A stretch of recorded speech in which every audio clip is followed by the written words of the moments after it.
Very good. Six locations. So I want to get that word out to everybody because, of course, we have Flagstaff. Yes. So Team Flagstaff. What's that? So Flagstaff, Team Flagstaff. Yep. Oh, okay. 7. My bad. Because you're right, we do have so there's this new thing out with RE/MAX, and it's called like a team office. And Alan, there are 2 locations up at Flagstaff, so 7 is accurate. So that's a good point. So we got the Promenade, we got Gilbert, Greyhawk, Carefree Highway, Peoria, I said Promenade, and then 2 up in Flag, right? 200, so today's going to be a lot of statistics, so we're going to tell you guys where we're at and what we're doing. We're going to disclose some financials to you. It's actually a 7-page document, but do you remember way back, Joe, when everybody was worried about getting paid? Oh yeah. And I used to always say, well, we have an open book, you're always going to get paid. Nobody's ever really called us on that, but did you guys know that at any time you can walk into Greg's office and ask for the books? Yeah. So today's a little bit of an economic summit. We varied it down to 1 page. It's actually a 7-page document where you can see total revenue and total expenses. No brokerage firm does this kind of stuff. It just doesn't happen, right? Can we wait till February? But well, it's there. You know, there have been cases where people in real estate didn't get paid from their broker. There's not a lot of them, but did you know, here's a couple of things. Like, did you know that Arizona Department of Real Estate doesn't require a brokerage firm to have E&O insurance? Yeah, how simple, right? You should ask your broker for their E&O policy. We have it, right, Sandy? We're Sandy, right? Yeah. And did you know on our new E&O policy that if you use 4 documents, Sandy will chime in here. If you use 4 documents, your deductible goes from 10 grand to 5 grand. I think I found my comfort zone right in here. 10 grand to 5 grand. Number one, you got to have a home inspection. Got to have a home inspection, right? Number 2, you have to have a home warranty. Number 3, you have to use the AAR forms. AAR forms, all right, so agency, SPUDs. Oh, you gotta have a SPUDs, that's the 4th. You gotta have a seller's property disclosure statement filled out. So when Sandy tells you no matter what, even if the seller never lived in the house, have them fill out what they know, because do they know the address? Do they know the APN number? Do they know whether they lived in the house or not? Right? There's certain things that you have to know as a homeowner. Where are they paying utilities? What's the HOA, right? Have them fill out what they know and sign it. Right? And then you're halfway home to where if stuff does hit the fan, at least you're at $5,000 deductible instead of 10. All right.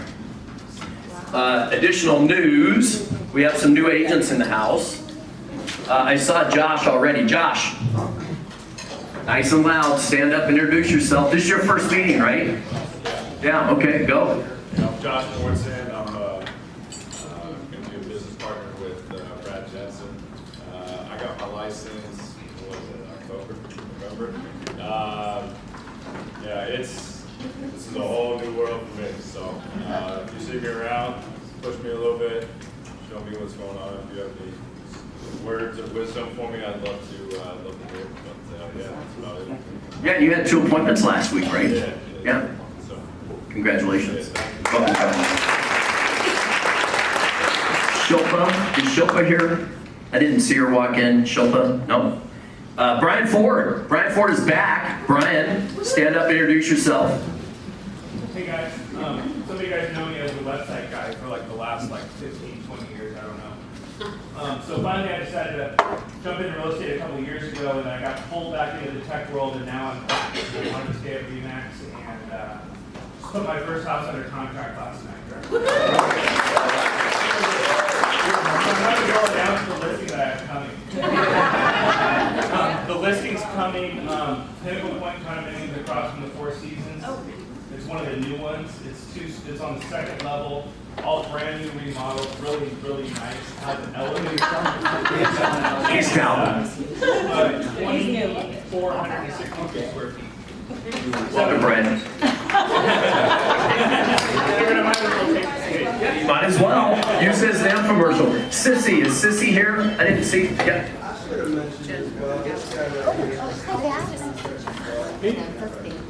Oh, good. Good job, Josh.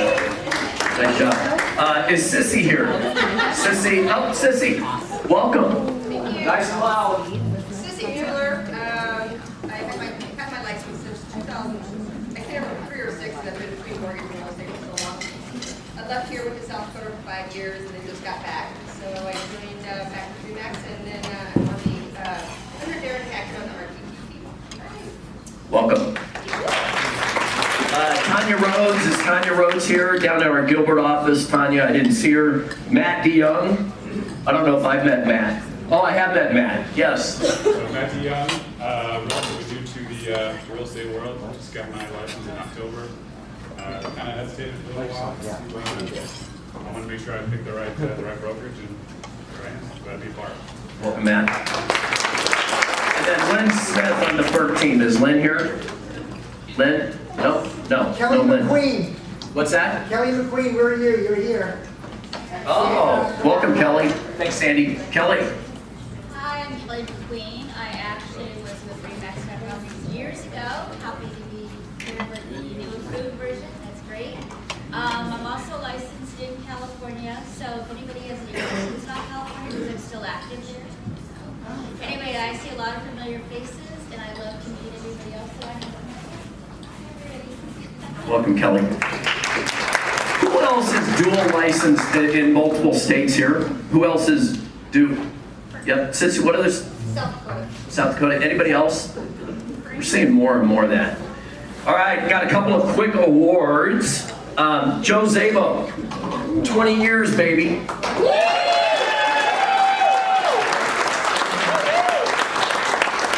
You know, he's soon to be in the Circle of Legends.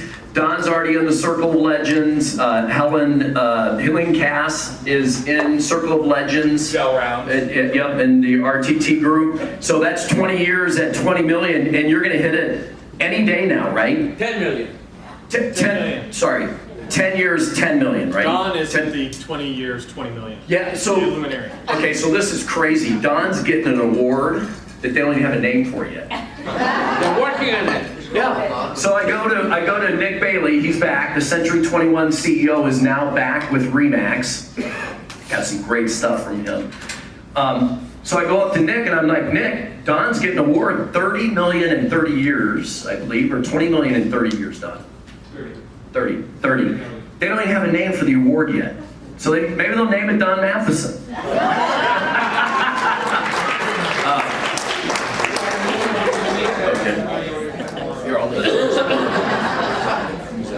All right, so we have Dana Scheibel. I know she's not here, but I'm going to give it to the Zabo team. She's been here for 5 years. right. We're very proud of her. Way to go. And then Brian Doherty, back in the back. We got one right here for you. 5 years as well. 5 years. Yeah. All right, so we're going to get right into the heart of the meeting. First, go ahead and pull the financials for me. And then Jimmy. So Jimmy Z, Commercial, Director of Commercial Division. Give us an update on Peoria real quick. We've been negotiating a lease for about a month and a half, but it's a little slow. The holidays kind of slowed us down. We have an owner that so we're very close. Comments are going back and forth. We're hopeful to have something executed within the next 2 weeks that we can move out of the existing office into that building. What's the proposed address again? It's 91st and Union Hills. 91st and Union Hill. So it's right across it used to be Weimar. What's it called now, Eddie? We serve. We serve. All right. So I also wanted to introduce, you guys have met Brett Nicholas. Greg sent out something to everyone. Brett, you can stand up. Brett just joined us. You might have met him. Brett, I've watched him on TV. Welcome, Brett. Yeah. Brett's picking up things real quickly. We're getting a number of referrals from everyone. He's working on some leases, other items. Brett, I'm just going to say, he played in the majors for 10 years. And Texas, he was a catcher there, and good to have him on the team. And, he's my eye candy when I walk out. Hey, you're not allowed to say that. Brett, was that offensive? All right, welcome. All right, so open books, right? So our fourth quarter was really challenging, right? We were moving into the new building. We've been paying double rent since April in making the change into the new building. We were shutting down Hayden. We started the acquisition of Remax Renaissance, so it was all hands on deck. So if you saw the staff, they were probably a little fuzzy, right? Everything now is just starting to settle in. In fact, our bins that we moved from the old office into the new offices are due back this month. So you can still kind of see a lot of stuff in the halls, but it's slowly but surely being cleaned up. You can see the new blackboard behind the kind of work area. Thank you, work area. So you can see the progression, but the fourth quarter was brutal. So when you look at total gross income, everybody wants to know that number, right? So it's about $945,000 is what we have to play with by the time we start paying expenses. There's only about 3 major items that we can control for revenue: agent count, vendor services, and then the third one is like massage and E&O, lowering rents. You know, even those are expenses, we try to manage all of those, right? Because remember, the Remax philosophy is just a bunch of top producers coming together to share overhead. Now we're beyond that, because we do know that normally offices have to have about 22 agents just to break even, okay? So if you were to open up a new Remax office, you're in the red until you get to about 22 agents on 90-10-ish splits, right? But then you're counting on them to do deals, right? We're very heavily weighted on variable income, not fixed income. For instance, we have some agents that are grandfathered, like Joe, Ed, Don. They pay a fixed rate, right? Which is good, because we have a lot of fixed overhead, right? Rents and salaries are all fixed. So let's go to the first one. So equipment rental, $19,000 for the month, or for the year of 2019. Rent and occupancy, so we're in about, I believe, about 5 leases, and that totals about $800,000 a year in the 5 leases. I have personally guaranteed really 1 lease, no, maybe 2. Ed's and Flagstaff. In Peoria, thanks to Jimmy, we got our first corporate guarantee. That's big news. What does that mean? It means that we have enough tenure and credit history where now I personally don't have to sign things. 21,000 Holdings that owns Remax Fine Properties now signs things. So Jimmy, good job on that, on selling us. So our first corporate guarantee. So licensing and insurance. So if anybody wants to know what's in these subgroups, this is where it gets really complicated, and that's why yesterday I was driving the staff nuts. The total financial statements are really 7 pages. And it just gets overwhelming of what's in each subcategory. But if anybody ever wants to look at that, just go and ask from Greg. In February. In February. He's a little busy with the 1099s and all the other things, right? All right, so selling expenses, licensing and insurance, $41,000. Selling expenses, $70,391. Give me an idea of what could be a selling expense. It could be anywhere from signs, business cards. The business cards actually kind of run under the office expenses, but really just anything that we do on a daily basis. Okay. It feels really weird with you. Just take that mic from me. Yeah, just give it to me. So the selling expenses could be like anywhere from signs. It could be the signs for the office itself. and a lot of other things that kind of run underneath that. So if you want to come through, I'll show it to you. Right, like I don't know if anybody has seen the new promenade sign, Beautiful. but yeah, isn't it really clean? It's really clean. I think that sign was about $7 grand. Yeah, thank you. Yeah, so that's an example of that. So then you get into advertising. We have $2,800 in advertising because Remax. What's that? Is that 28,000? 2800. No, it is 2,800. We don't do a lot of advertising as a brokerage, but we have been really starting to go through, and Matthew has been the leading force on this portion. We do a lot of Facebook ads. We go out and really hit a lot of other brokerages when we're trying to recruit them. And so this goes under the advertising portion of the P&L. All right, then you're at franchise cost, $30,129. So Remax, I just renewed a 10-year deal. I signed a 10-year deal with Remax at Greyhawk. They wanted, their franchise fee renewal to me has gone up to $12,500 for a 5-year term. We kind of held out. Our franchise actually expired December 31st. And we just kind of held out and played a little cat and mouse with them. We got a 10-year term at $5 grand on Greyhawk. So that was a big deal, but I signed away 10 years. But that's part of that $30,000. Labor expenses, $465,653. That's the leadership team that you'll see. You know, now we've gone from 1 receptionist to 6 receptionists, from deeper IT relationships, chief operating officer positions. We're looking at doing some adjustments and moving people up in the staff to different positions that we have found that from hiring or promoting from within is the best tools we feel. So $465,000 there. Bank charges, this is crazy, 28 grand. I know it drives my wife nuts. We're trying to think of better ways to pay faster. Any of you that are on auto pay or is Matthew here? ACH and direct deposit. Yeah, ACH and direct deposit. Those services are unfortunately expensive. I don't know if you guys have noticed, but Target and Walmart are working on systems to pay people daily. Yeah, on like Apple Pay. I mean, it's really, but banking's extremely expensive. $28,000 in banking. Communication expenses.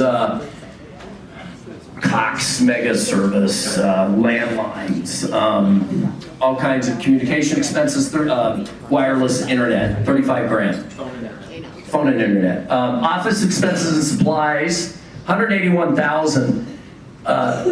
It's a big number of stuff. Copier paper, ink, pens. It's a huge number. Again, that's broken up. If you guys want more in-depth stuff, more than happy to share. Professional services, attorneys, accountants. Accounting software, things like Yep. Yeah, we just went to QuickBooks. So this is kind of cool. Now we have each location on their own P&L statement. We've never had that. We've just been all gooped up. It's taken a lot of effort from Brandy, a bookkeeper, our accountant, and of course Gregory. And Matthew's been integral in this as well. Matthew, thank you. All right, miscellaneous revenue expenses, $38,000. So it's probably something that didn't deserve a subject line that all got caught up in there. So what does that mean? When everything's said and done, our net revenue before taxes was $136,955. Like for instance, the holiday party, I think it ended up being $42.40. Our awards banquet coming up is probably going to be around 15-ish. Vendor services help out on that a lot. Thank you guys in the back. We certainly appreciate all that. Any questions on this? This is very unique in the industry to share this, right? It's very unique, yes. So the equipment rental for magazine or whatever, and then the office expenses and supplies. So is the equipment rental just for like printers and copiers? Copiers. Oh. Copiers, we have a few other things that we rent as well, so like the coffee machine that you have coffee out of every morning, if you're in the office, that's part of the rental as well. So anything that's actually a bulk item like that, that goes under that category. We moved it to tomorrow. Yeah, and sometimes we hired movers, we have, yep. Any other question? Jay, this is unusual for you, isn't it? Jay's looking at me saying, yeah, Sandy. So I think it's fair to talk about the $300,000 that we talked about yesterday. Yeah, So in that number of the 136 or so that says net income, understand that $300,000 was a one-time expense, an unusual expense that we experienced this year, right? So we paid double rent for 6 months, and 21,000 Holdings also paid in cash for all the improvements of close to $100,000 in the new building. yeah, but that was owner contribution. Yeah, So the three owners, so great segue, the three owners put in $700,000 down payment on the new building. But now we'll always have a home. You know, now it's ours, so it's kind of a refreshing image or culture that, you know, what we're doing now is all about our building now at the corporate center. Thanks, Steve. Any other questions? Kind of boring stuff. All right, Sandy. You want to talk about your stuff first? Okay. All right. Before I get started. Hold on. Oh, We're not finished with Del. Can you help me?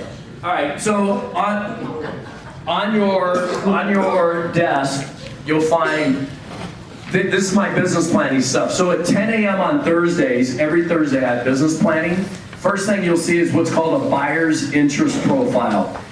Now more than ever, it is, I think, a must that you got to sit down with a buyer before you put them in your car, right? You need to talk about the pre-qual letter for a succession plan. If you don't have a pre-qual letter in your file with the buyer that you're with, and you bump into the right house at the wrong time and your buyer's not prepared, your chances of victory are very slim. You need to share that with them, right? How much inventory is in the marketplace for your buyer? So you need to slow them down, talk about agency in your buyer counseling session. So Andrea and I made this form. The RTT group has been using it forever, but this should be really helpful. Nicole. The buyer counseling session that you had, Yeah. I used that the other day with a buyer that I knew needed that just a half an hour or whatever. Yeah. It was very valuable. Yeah, I because- tweaked it too and, made my changes. But Well, and they need to know the search parameters that you set in their search engine or portal. That 3-bedroom means 3-bedroom, that if something came up that was 2 in a den, would they see it? No, so you need to take your time, and you can see bedroom, square footage, and all that stuff is on this form. If you slow them down, I'll tell you another great thing, and this was in what we call a buyer counseling session, is going over the buyer's advisory, right? I got your back. Any contract that I write for you will be subject to a 10-day home inspection, and it has to appraise. Those are important, like, oh yeah, you got me, right? Right? You got their back. Anyway, buyer's interest profile. The second thing that was on there, if you guys remember, I gave you some statistics that agents are most emotional at the beginning of the transaction and the end. And what we have found is the consumer is most emotional in the middle. So we have the 144 items that we do from start to finish. From start to finish on your desk. So you can go over these with your consumer, whether it's a buyer or a seller, the 144 items that you do as an agent. So I thought these were good tools and a good segue into this. This is what real estate used to be. Real estate used to be, help me find a home, right? It used to be, help me find a home, because they didn't have access to everything. Today they have access to everything. Now it's gone from help me find a home to help me negotiate on a home, right? Because they have no idea of days on market, absorption rate, power lines, airport noise, right? Okay? It's gone from hold my hand through the process, right? They wanted to be handheld to help me understand the process. they don't want you to do everything. They just want to understand what you're doing, right? Then it's gone from do the work, meaning 10 years ago we were doing all the work, to give me the tools and resources. Like if you look at the buyer's advisory, it gives them the websites to go to, right? They want those tools and resources. They don't want you to just sit there with them. They want to, now some of them might. This isn't going to go for everybody, right? And then it's gone from online and inaccurate information to reliable information they can trust. Because if they hear it from you, they're going to trust it, right? Because you verified it, right? Or if you don't know, you just simply say you don't know. All right, for sellers, and then this is it, Greg. I promise. Sellers. What do sellers want? What do sellers want? The most amount of money. That's number one. So in a pie chart of 100%, 36% said they want profit, right? Therefore, you should really be talking about your negotiating skills and listing presentation, right? Because that's their number one need. 36% said profit. Number two, they want their needs met. So procedures and systems, dialogue, they want their needs met, right? If their need is safety, right, they want their needs met. So you got to find out what their needs are.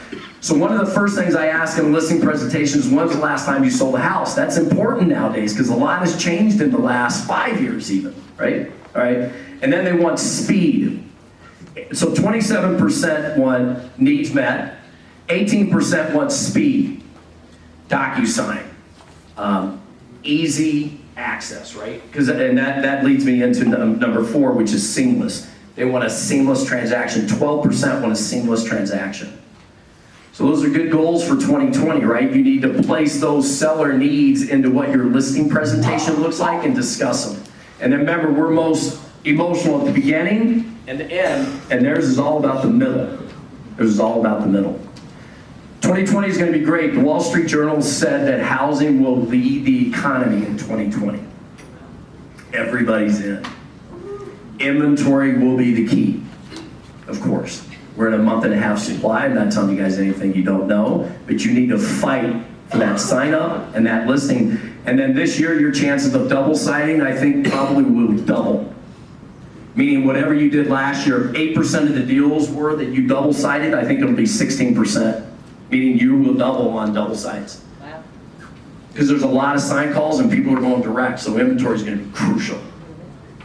Any other thoughts that you guys are experiencing that you want to share with the group?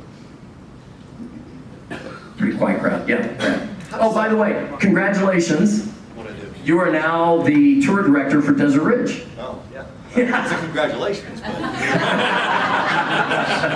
But sorry, but you are the, how does, I know Sandy's answer might be different than yours, but what are your thoughts? I mean, in 20 years, I think I've done one double side, and that's almost on purpose because of the liability. I've always referred it to somebody that I know, and then let them handle that other side. But I know it's obviously a nice moneymaker, but your views on... Sure. So obviously it's all legal, right? We have to get prior consent to do dual agency.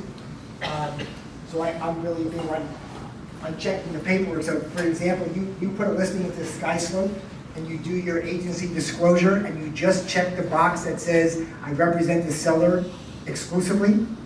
There's nothing wrong with that, perfectly legal. Then you turn that listing into a sale and it's a dual agency, whether it's yourself or whether it's a fine properties agent. So I look for the dual agency, I look for the buyer agency, making sure both boxes are checked. But I also go back into the listing and I look at your agency form. What I approved previously now gets unapproved because you didn't get prior consent to do dual agency, right? So as long as you play by the rules, it's perfectly legal, okay? And remember, the form is called the consent for limited dual agency. You don't have full authority to do things that you would if you're exclusively. However, there is a caveat, and it's becoming more and more. From a legal standpoint, the courts are saying it is impossible to be a dual agent when you are the principal of one on the property. If you're selling your own property, you can never be a dual agent. Just can't do it. You can't be impartial when it's you or your spouse or a family member, right? So you have to disclose that. No one's really defined family member. For me, it's one generation up, one generation down, one generation to the side, meaning, you know, like an in-law potentially. But you know, the cousin of the cousin of the cousin is probably not a relative.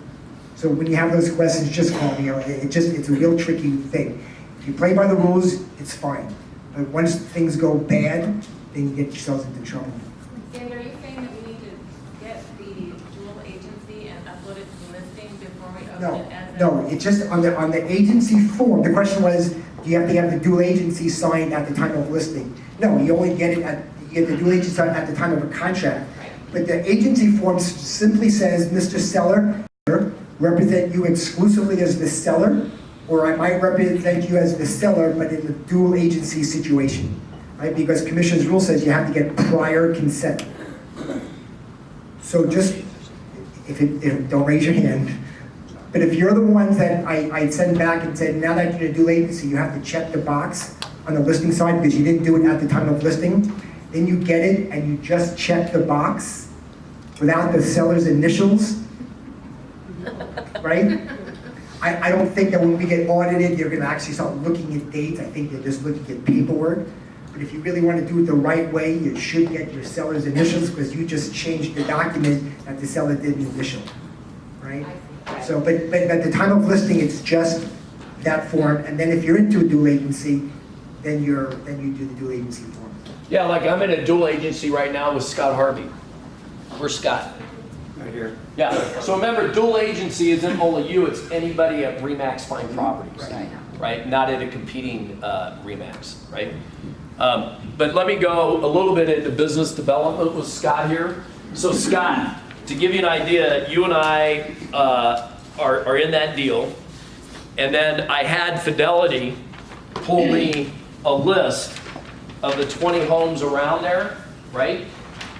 Because after negotiating, we ended up at full price and at $417 a square foot. So now the ground game starts, right? So if you're not on a lead gen program, right, you should have lists like this. So Troy, so look, so out of the ones I called, so this was economic, right? Did you have to pay for this list? How does that work? I did, yes. You did. Thank you for that. You're welcome. Is there any RESPA people in here? If anybody wants it though, with us, it's 25 cents per match. Okay, I will pay you for that. Did you hear that, Cameron? I'll pay him 25 cents. All right. So I will pay you right after this meeting for this list. All right, so hey, here's the deal. So out of these, I only ran into 3 bad numbers. I still have about 5 more to place. But this is where the ground game starts, right? Because when was the last time you guys heard of a tract home at $417 a square foot, sold in 4 days for list price? Right? Don't you think neighbors will want to know?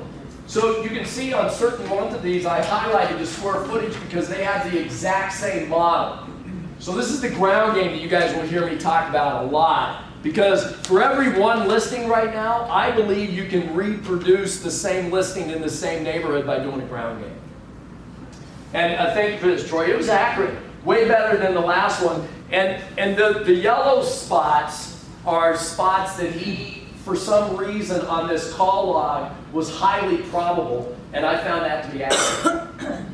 So see these yellows? Those came on. They were seen more recently in the data search. They were seen more recently in the data search. All right, thank you. So anyway, that's the ground game, right? Because if you're sorting through a lot of other Facebook leads, right? Those might be 1 in 100. Where this ground game, I think if you made 100 calls, you will get, it's almost, I think, highly probable you'll get a listing or somebody in your follow-up system.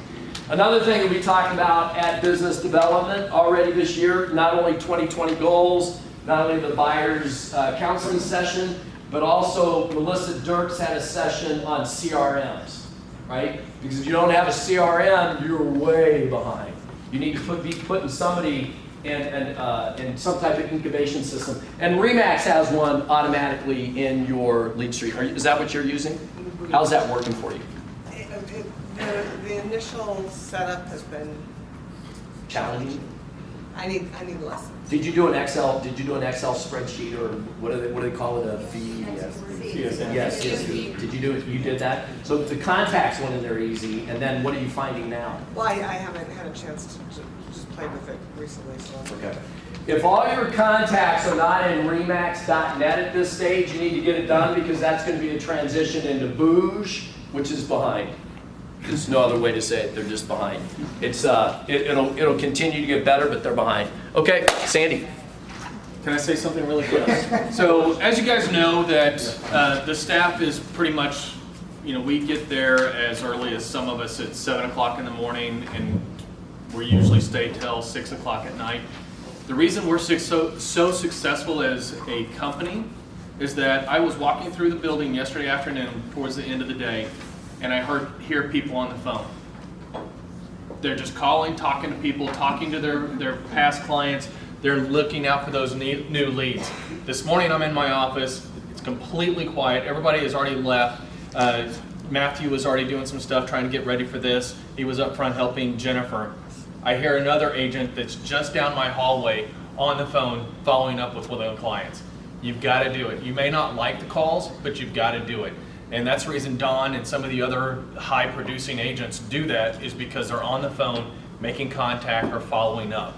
So I usually don't say a lot to Don except to his face, but he was one that this morning at 7:30, I heard him talking on the phone. I actually had one agent come in and says, he do this all the time. And I said, he does it a lot.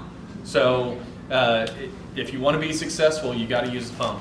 So congratulations to everybody that does that. Sandy, it's all you. So now contracts and the fun stuff, right? So you guys know on a personal note that running is kind of near and dear to my heart. So Jennifer McDonough, just stand up, just be embarrassed for me. This Sunday,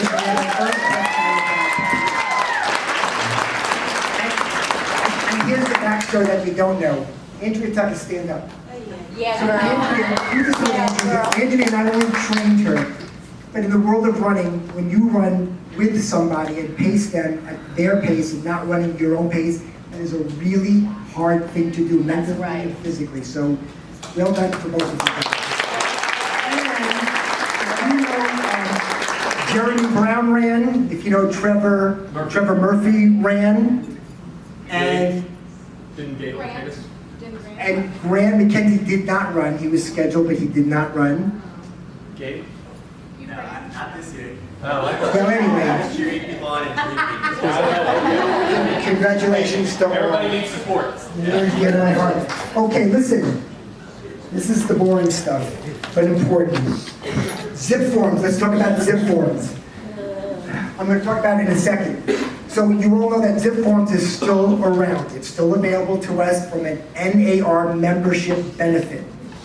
Okay, Transaction Desk is here. AAR does not support zip forms. So in other words, you cannot get MLS Connect if you are using it with zip forms. If you want to stay with zip forms, you can, and you want MLS Connect, it's a $24.99 per year subscription, so you can do it. Here's the downside. February 1st, I'll talk about this in a second, contracts are changing. Nothing major, but they're changing. AAR zip forms will not have the changes. Understand? Because it's not AAR supported. So come next week or in 2 weeks on February 1st, if you're using zip forms, you will not be using the most up-to-date contracts. So now Del talked about E&O insurance. When the requirement to reduce your E&O is to use AAR forms, and you got to use the most up-to-date forms. Okay? So the transition is happening, whether we like it or not. I'm not a fan of Transaction Desk. I know there's a lot of dialogue out there, but you got to get to it eventually. So you might as well start thinking about Transaction Desk and making that transition. Okay? So. Can I add one thing on that? Yeah. So if you take the contract, you upload it into zip forms, it's not going to be fillable. Just to give you a heads up right now. So you can add documents into zip forms, but it's not going to be fillable. So if you want to be able to fill that in, you actually have to use Transaction Desk. Right. And there's tons of classes. I mean, there's classes pretty much every day on transaction. Who's using Transaction Desk already solely? Do you guys like it? Yay? Who doesn't like it? Yes, yeah, there's tons of bugs, I totally agree. Oh, by the way, Bonnie Burke just amazes me. Bonnie Burke had hip replacement surgery on Thursday and was working on freaking Friday. No, she was working Writing hip surgery on Wednesday, writing contracts on Thursday. Welcome back to Speedy Recovery. Okay, so let me talk about another controversial issue. You probably heard about it a little bit. It's called MLS Rule 8.0. Right? You guys heard about it coming down the pipeline? Yes. Okay, very controversial. Can't tell you that I'm a fan. I'm not sure it belongs in our market, but this is a national thing. This is an NAR thing that has now trickled down to all the MLSs. All the MLSs in the country have to comply by this rule no later than May 1st. So right now in our market, the rule is not in effect. But basically what the rule says, if you're going to market a home to the public, billboard, sign, online, Facebook, smoke signals, anything that you are advertising a home to the general public, it must be in the MLS within 24 hours. That's what it says in a nutshell. You can argue with me all day long, and I probably won't disagree with you. You can ask me questions, I'll tell you what I know. That's the rule. How it gets enforced, what's the penalties, I don't know the answer, and neither does MLS yet, because now I'm on the rules committee and I sit on it, so I'm somewhat in the know. That's all being formulated, right? It doesn't work in our market, but this is what our association has done. Yeah. If you're a realtor. If you're a realtor, then we are all realtors. I get it. And listen, there's going to be 1,001 ways to get around it. I don't know yet about delayed status or coming soon status, exclusive right to list, right? So if you have an exclusive listing, doesn't mean it doesn't go into MLS and you can market it all day long. So you can do that. They'll talk about double-ending a deal. I just don't know how this is going to play out. And the reason why it came to light is because around the country in smaller markets, in very small markets, when a brokerage had 50, 60, 70% of the market share, they just wiped out all the other MLS, or all the other brokerages, because they didn't have to market on MLS to get their house sold. And that was part of it. So, yeah. A couple of questions. So if the seller directs you not to put it in MLS, is that still, then you can't market it? Well then, yeah, it's only if it doesn't go to MLS, then you can do anything you want. And then, you said general public, if we can still have you. In-house only. Yeah. No, Facebook is the general No, public. I mean like our agent. You come to this meeting and talk about touting your listings at our company meeting, perfectly acceptable. This is not considered the general public. Can I add something there? Yeah. If it was me and a seller directed me to not go into the MLS, or I sold it prior to going active in the MLS, I would have a disclosure that this is not an open market contract, and that the seller chose to take it prior to the MLS and possibly could have left money on the table, especially in this market. Because I see a really good lawsuit coming for taking the first offer and not challenging the market for the best and highest offer. So I would just throw that out there in the current market conditions. If you're doing a deal and you represent the seller and you or your seller chose not to participate in the MLS for maximum exposure, I think you're opening yourself up to a really easy lawsuit for who you chose potentially not to go highest and best.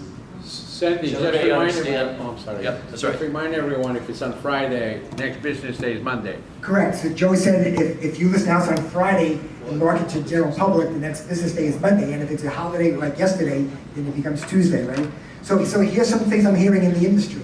So I'm gonna market to the public. In 24 hours, I'm gonna put it in the MLS, but I'm gonna only co-broke for $1. Perfectly legal. You've complied by all the rules. You're just not really putting it out there, but you've complied by the rules. There's going to be 1,000 different ways that people can get around the rules. I'm not convinced that Armless is going to really truly enforce it. I don't think they're going to be the police and go after looking for people, but they will handle as complaints might come in. So as I know more, I'll get share more. Also, if you were a Premier agent in Zillow, you have the ability to put in coming soons, which we employed a lot. Zillow has kiboshed that now. You cannot do a coming soon here in the valley unless you go into MLS and put it in delayed status in MLS, then it'll go into Zillow as a coming soon. You guys hear that? Actually, there's So- a back end of the Remax platform where you can add a real estate and it's syndicated out just Zillow to. We can't hear. We can't hear her. Well, but they were saying that Zillow has a coming soon status, that's gonna go away. So It's gone Zillow- away. It's gone away, so you can't put it to Zillow, but again, you're advertising to the general public. And one of the reasons. So on the Remax platform, you can go in and there's a coming soon there. It syndicates to Zillow for free and it syndicates to 200 different sites. That's why you would want to use your Remax platform. But it syndicates just like it's live on MLS. Right, but if you go that route, that's still advertising to the general public, so you still have 24 hours when business day to put in the MLS. Or till May 1st. What's that? Or till May 1st. Well, the rule hasn't come into effect yet, but all MLSs around the country have to be in compliance by May 1st. So we've got a couple more months before this rule goes into effect. So is the late gonna go away then? I'm not sure, it might. Is delayed status public? The late status, it doesn't go, it's in the MLS, but it's not out there. Yeah. So I don't know. There's a ton of rules they're working through. And one of the reasons Zillow got rid of it too, not only because of this new role, but Zillow has discovered that a lot of the homes that they're getting are not really real homes. They're just they're homes on Zillow to get lead generation. And that's the other reason why this new rule with coming soon is that there's homes not necessarily in our community, but across the country, that they put the home with the coming soon sign up and it stays up for 6 months. And again, because there's just people out there trying to lead generation, it's not really a true situation. So they have to get it under control somehow. This is how they're trying to get it under control. So I'll just keep you guys informed. I'll send out emails as I know more, but it's going to be ugly, I think. All right, let's move on to the contract. There's three changes coming to the contract. On February 1st is when the changes come in. And this is a draft contract. Some of them are pretty minor. It's at the bottom of the page. Yep. I think we're great. So in the additional addenda section, we added the solar lease, solar loan contingency. Do you know how, if you have a solar house with solar, we put a solar, use the solar addendum, but it was never put in section of the additional addenda. So now there's just a box to check off. No big deal, but this is where it's now included in there. The bigger deal is the next page with seller concessions. So, let's get to this first. All right, here's another controversy. What stays with the house, what doesn't stay with the house? I have the Ring doorbell. I've got, the smart, thermostats and all that stuff. And it's never really truly been addressed. So now you're going to see smart home devices. This is fixtures and personal property, things that stay with the house for the sale. It says smart devices and access to which shall be transferred, video, doorbells, automated systems, things like that. So, in other words, if you've got a smart apparatus, you also have to transfer the piece that makes it work. Does that make sense? Question. Yeah. Does it have to be flush mounted and or attached? We're getting into all this stuff, right? Right, I'm just saying. I think that old test school holes. Make the house, turn it upside down. If it falls down, it doesn't stay. That kind of stuff. I think that's that. Yeah. Yes. I've got a good one. I was going to ask you about this after the meeting because it's in a deal I'm negotiating right now. Wood staircase, solid wood. The seller, my client, has carpet treads that aren't attached physically, but they have a rubber backing so they don't slip on each step. Fixture or personal property? I would think that it stays with the house. Here's my issue. If you think it's going to be an issue at the time of listing or the time of a buyer, be conscious of this. Listen, do you know what but the biggest issue I get on these issues? Does the mirror in the bathroom stay? Well, for crying out loud, a bathroom should always have a mirror. Well, what's the difference if you hang it, no longer a mirror is glued to the wall. So what's the difference you taking off the mirror on a hook and difference in a picture in a living room? There is no difference. And then the seller's mad, the seller thinks he's taking it, the buyer's mad, he didn't get it, and it just all hell breaks loose at the end. Just be conscious of this stuff. The other agents probably not. We gotta take the high road. I think if we're just conscious of all these things, if you think it's gonna be an issue, then address it up front. Yeah. You know, you kick that can down the You wouldn't road. think the seller would want to take it, but they have. So smart devices, this was a good one. I wish they would have addressed mirrors in here, because that is the #1 phone call I get about things that stay or don't stay. But just think, when you're walking through the house, if it's gonna be an issue, just address it right up front. Right up front. Because you know what they say, well, if I knew the mirror wasn't gonna stay, I never would have bought this house. Right? So, all right, and the last one has to do with selling concessions, and this is a good one. So my buyer is getting $10,000 in concessions, but the lender will only allow $8,000. And where do we do with the rest of the $2,000? You can't apply it to anything, right? And we used to say it's for prepaids and for closing costs. So now they've elaborated a little bit more.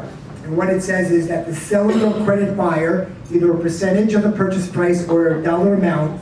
The selling concessions may be used for any buyer fee, cost, charge, or expenditure to the extent allowed by the buyer's lender.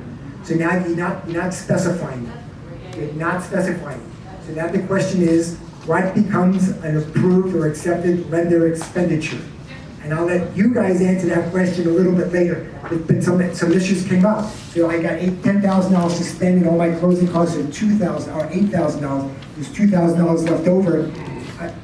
I want to pay I have a buyer. Is that a lender approved expenditure? Good one, right? So, or how about just taking the money outwards, you know, as the credit? So it's got to be approved by the lender. They control that situation.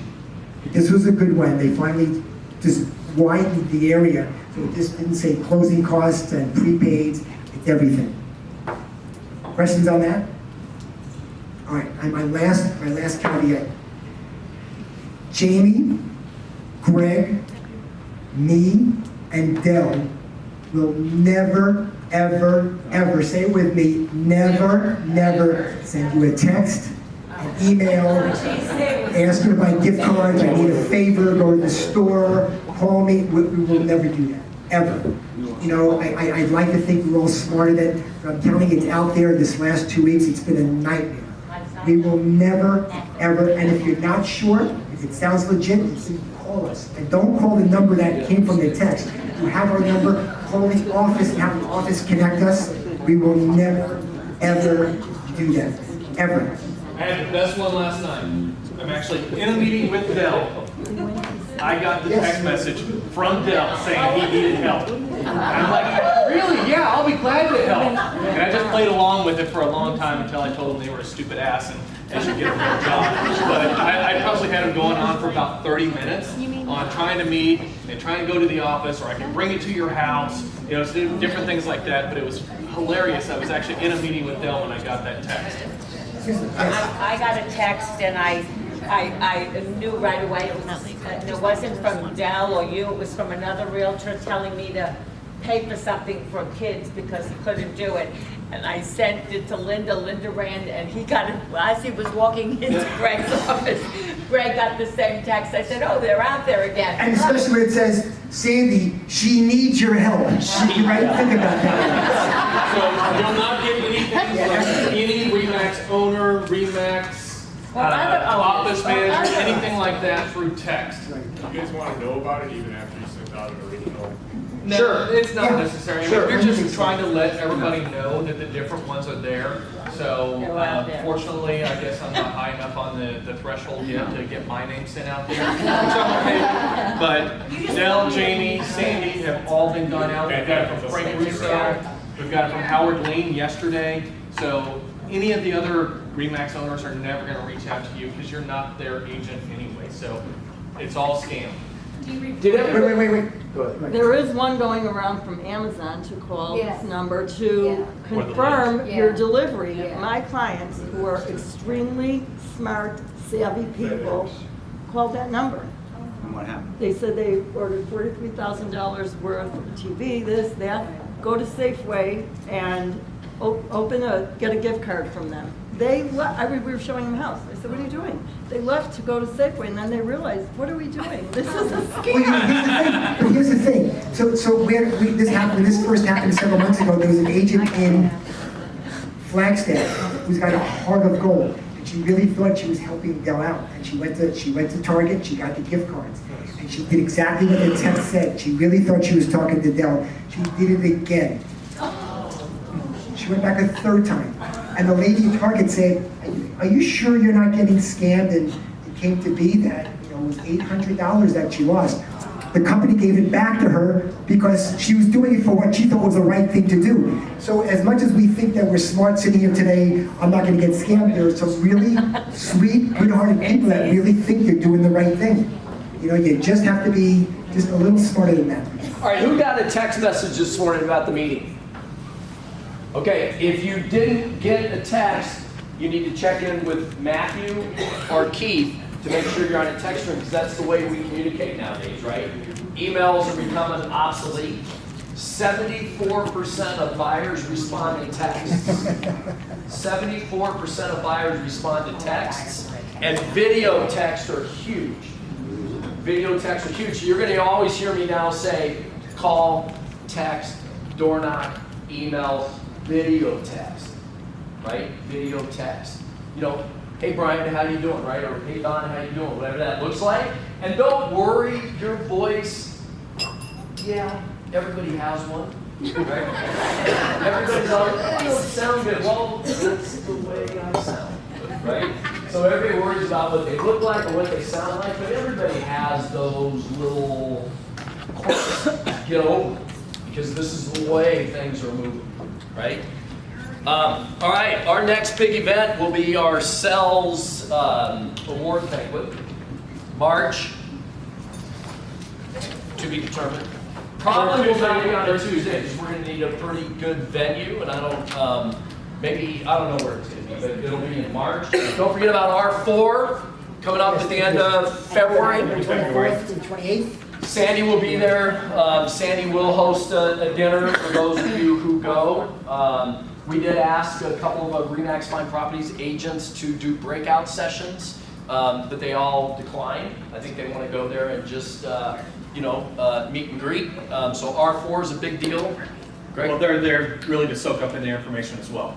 Yeah, good speakers, good events, good branding, good ideas, good lead generation ideas, et cetera, et cetera, et cetera. So I say this every single time, but you don't realize what it really takes to put on an event like this. The staff does a great job, but really we need our support from our vendors that we have in the back. So Allie's in the back right there. Smile, Allie. You want to stand up and say something? We'll go right down the line. We know that there's an inventory issue. We talked about it. You guys not help finding those people who are most likely to sell in around, whether it be where you guys are living or your farm. Please talk to me. Can you give him a microphone? Oh, Mike, here. Are you ready? My phone to you. Well, at the next meeting, we will have 2 mics. See you then.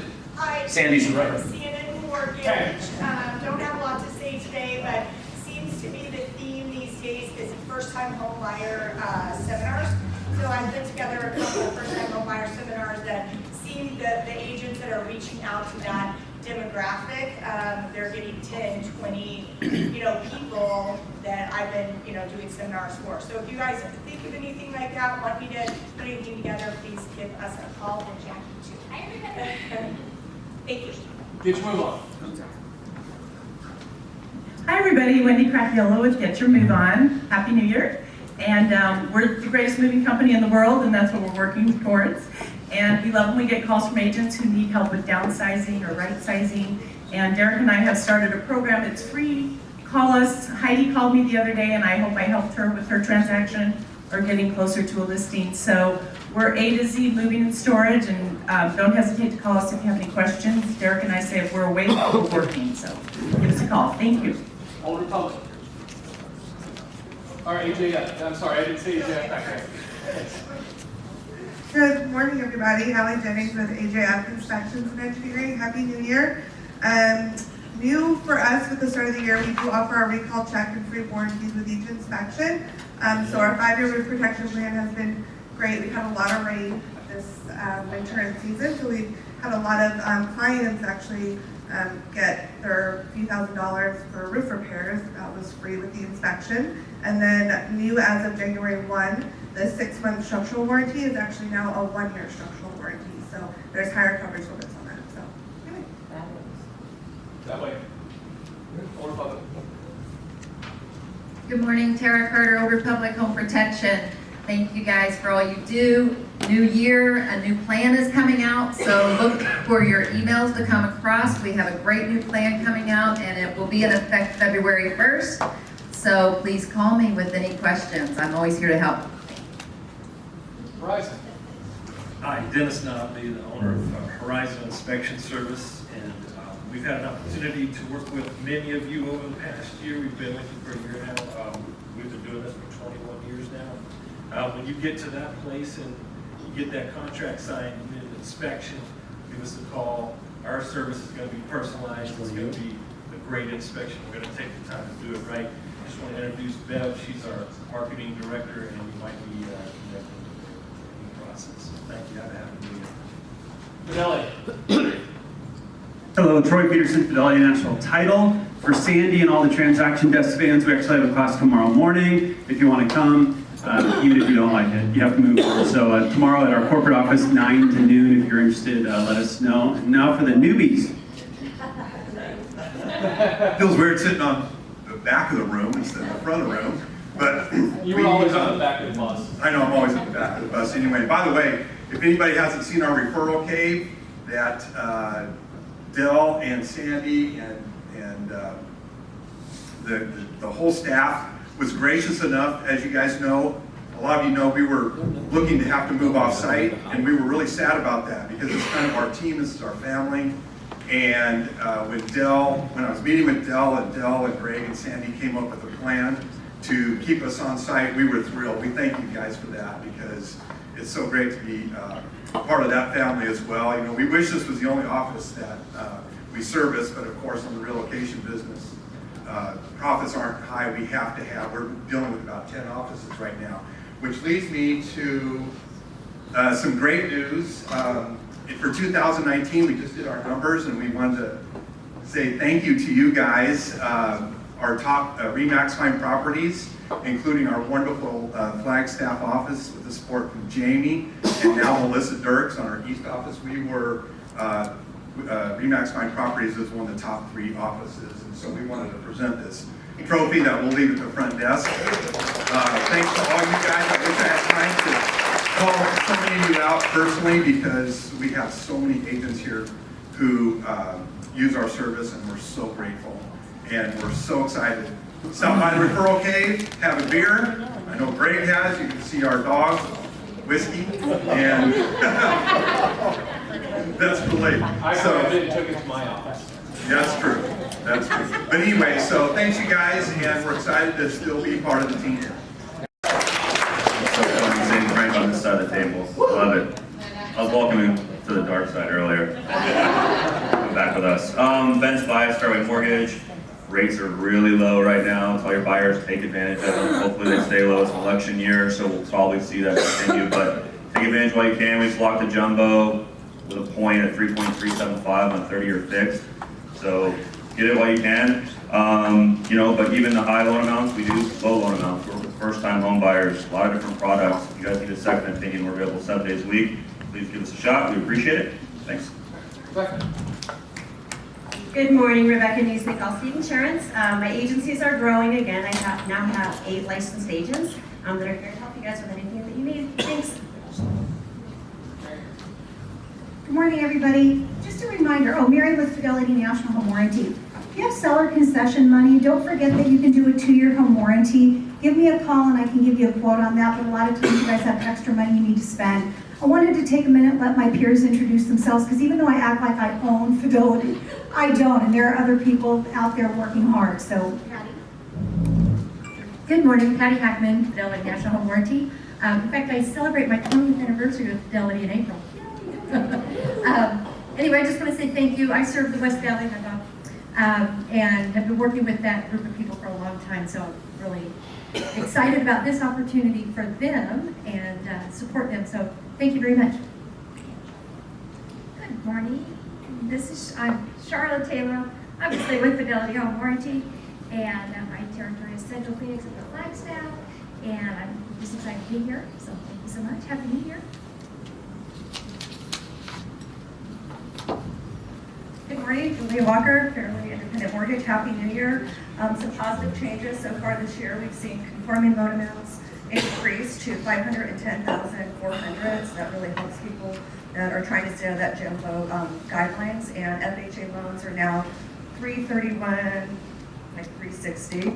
And VA no longer has zero down payment limits. So a veteran wants to spend $1 million and put zero down, they can, which was not something they could do in the past.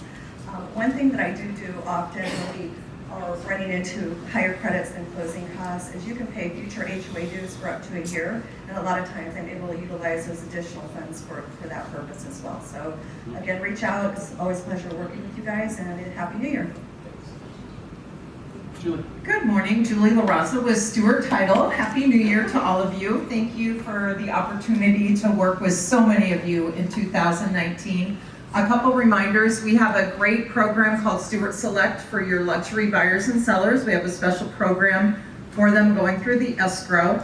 Probably the top escrow team in the Valley. We have Melissa Finelli, the name may sound familiar, over 20 years of experience working in your shoes as a realtor and as an escrow branch manager. So please feel free to stop by. We're right across the parking lot.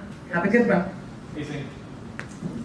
The best for last. Azing Realty Media. We take care of all your real estate marketing needs, from the post to pictures to videos, anything you need with Azing. We're rolling out a new marketing platform, which I'm testing out on Emily right now. Hopefully she likes it. With that, Dell's always pushing lead capture. We're coming out with a sign writer that you text a code to, and you'll get your beautiful virtual tour. You'll also get a text that you can call that potential buyer, right there at the property. So next listing. Oh, by the way, all new agents. The room is huge. We've got a bigger room. There's still more people. You can't fit them all. New agents, you get $15 off your first order, so give us a shot. Hey, wait, can I say for a minute? This is kind of a big deal. I'm sorry. Hello, I'm Mary Tradus. I've been an agent.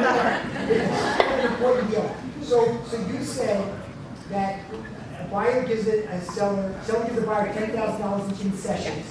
All the prepaid is $8,000. There's $2,000 left over. You're saying that the seller or the buyer can now take that extra $2,000 and prepay 2 years or whatever it is, advance HOA fees. That's a lender-approved expenditure, is what you're saying? It is, and so whenever they're coming to me, because a lot of times the seller concessions will come in lieu of inspections, and we of course don't want to ever be fixing anything.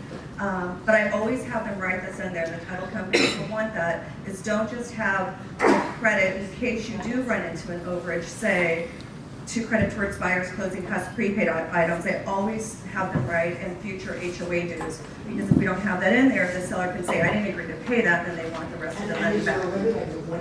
It's 1 year. So that's a big deal. That's a big, so the seller doesn't have to approve it because he's already agreed to do it, because it's a lender-approved expenditure.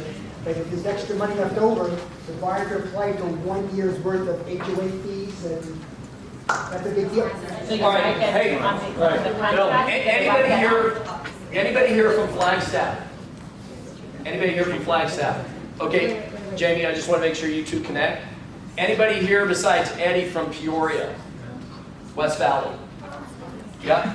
Okay, West Valley, let's meet up here in the corner. Eddie and your group up here in the corner, just for any other ideas or anything that you guys have to add. Greyhawk will be, let's go this back corner for you, Sandy. So anybody that wants to talk to Sandy afterwards will be in this back corner. We really appreciate you guys coming. Oh, Gilbert, anybody here from Gilbert? Gilbert? All right, Gilbert, wait right back in that back right corner for me. Okay? Dill.